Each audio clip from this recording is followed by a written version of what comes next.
Jason Schrier for Bloomberg wrote an article about the development of Cyberpunk 2077. In the article, he kind of spelled out some of the conditions of CD Projekt Red before Cyberpunk 2077 came out. You can read the story on Bloomberg. It's not hidden behind a paywall, at least the last time I read it. So, a few days ago, Adam Badowski, who is the studio head of Cyberpunk 2077, decided he was going to tweet out some of his own rebuttals to some of what Jason Schrier wrote. You can find that on Twitter. All of it's still there. You can read it for yourself. And all I got to say is, CD Projekt Red, come get your mans. Like, what are you doing? His rebuttal felt like one of those people, I don't know the last time you've been on the discussion board, but it felt like one of those people who write those long, lengthy articles arguing something, and then the person behind him or at some other point comes and like quotes certain paragraphs or sentences that the person said and then tries to frame his own rebuttals, right? That's what Adam Badowski did. I was like, people still do that stuff, huh? Okay. Well, here we are.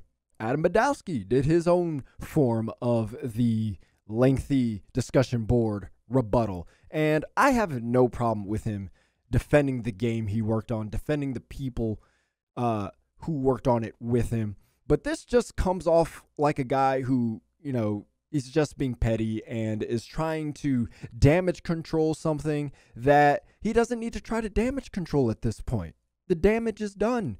Move on with your life. Fix the game. It comes off petty. So let's go over a few of the things that Adam Badowski talked about so you can get a flavor of what's going on. So Jason Schrier basically talked about how the demo was almost entirely fake, according to what he was hearing from his anonymous sources, right? So Adam Badowski responds with, "It's hard for a trade show game demo not to be a test of vision or vertical slice 2 years before the game ships, but that doesn't mean it's fake. Compare the demo with the game. Look at the Dum Dum scene, or Doom Doom, I'm not sure how to pronounce that. So the Dum Dum scene or the car chase or the many other things. What the people reading your article may not know is that games are not made in a linear fashion and start looking like the final product only a few months before launch. If you look at the demo now, it's different, yes, but that's what the work in progress watermark is for. Our final game looks and plays way better than what the demo ever was. Does it now? Because I feel like there's a lot of people who would say otherwise, particularly ones who bought the game on the Xbox One and the PlayStation 4. They would say, no, the game does not perform or play way better than that demo. They probably want to play the demo because it probably actually works for them. That's not to say there's not people where the game works fine enough. For some people, they don't really care about frame rate drops. They don't care about some of the bugs that may show up. That's cool. But you're trying to tell me that the people who have it on console and some people who have it on PC, they're going to say that it looks and plays way better than that demo? But let's move on. As for missing features, that's part of the creation process. Features come and go as we see if they work or not. Also, car ambushes exist in the final game, almost verbatim to what we showed in the demo. And if we get a bit more granular about our release, the vision we presented in this demo evolved into something that got multiple 9 out of 10s and 10 out of 10s on PC from many renowned gaming outlets in the world. Okay, I have a problem with this because it ignores the deceptive practice that CD Projekt Red did to get those 9 out of 10s and 10 out of 10s on in the first place. Now, most of the codes that they put out were on PC, so I'm not going to dispute that those scores are real. But more people wanted to play the game on console, perhaps prefer to play the game on console, and if they would have had the codes for console instead of the PC codes that they got, then they would have played the game on the consoles, and then that would have colored the scores differently.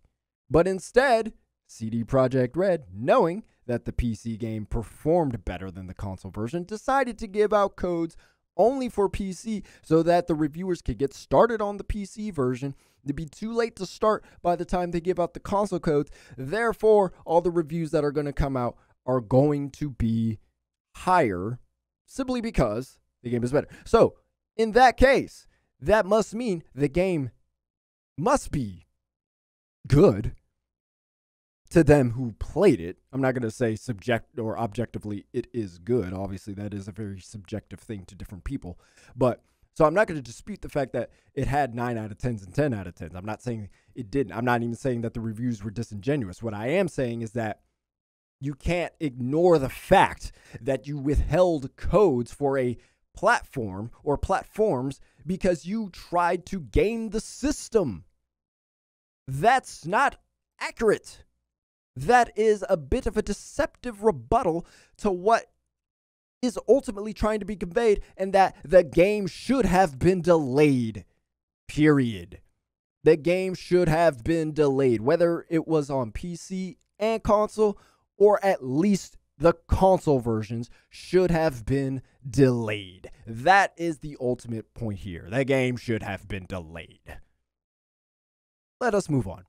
As for the old-gen consoles, yes, that is another case. Glad he mentioned it at least, but we've owned up to that and are working super hard to eliminate bugs on PC too. We know that's not a perfect version either, yet you want to bring up that it got multiple 9 out of 10s. Anyway, we are proud of Cyberpunk 2077 as a game and artistic vision.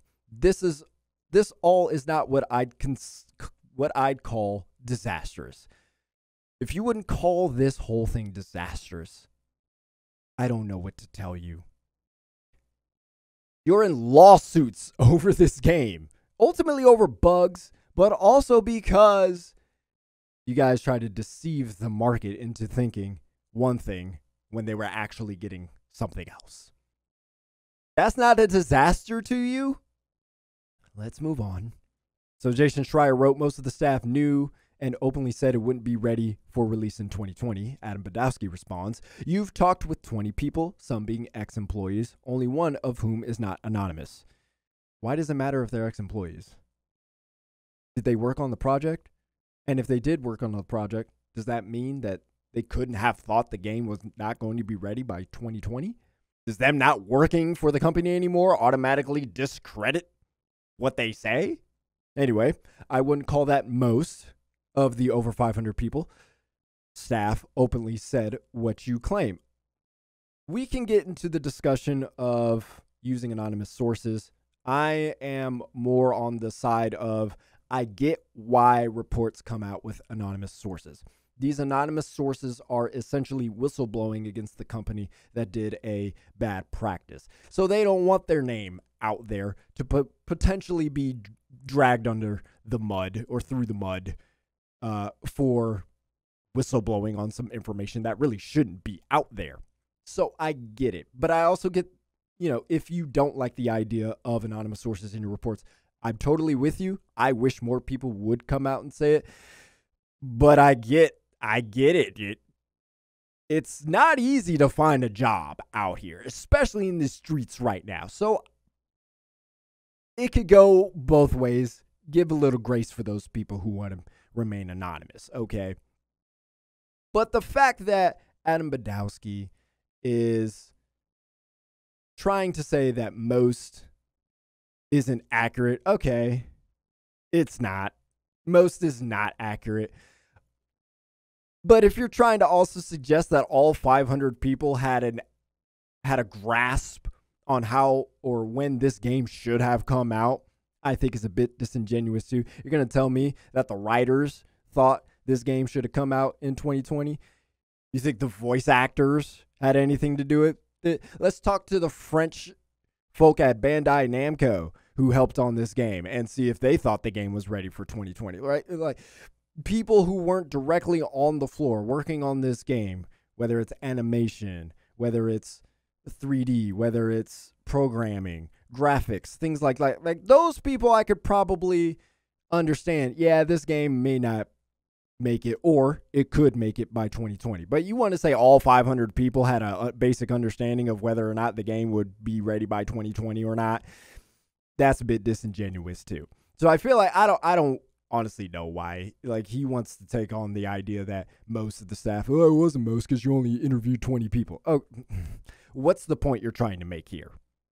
Now, Jason Schrier also brings up a point about when people spoke English and things like that. He actually wishes he didn't bring that up. You can see that in a tweet. So I'm not going to get into that. But this whole thing feels kind of petty. Like, you can kind of understand why it seems a little petty. But you have to remember, CD Projekt Red hasn't been in this position before. They don't know how to respond to this. They don't know how to respond to so many people not liking them.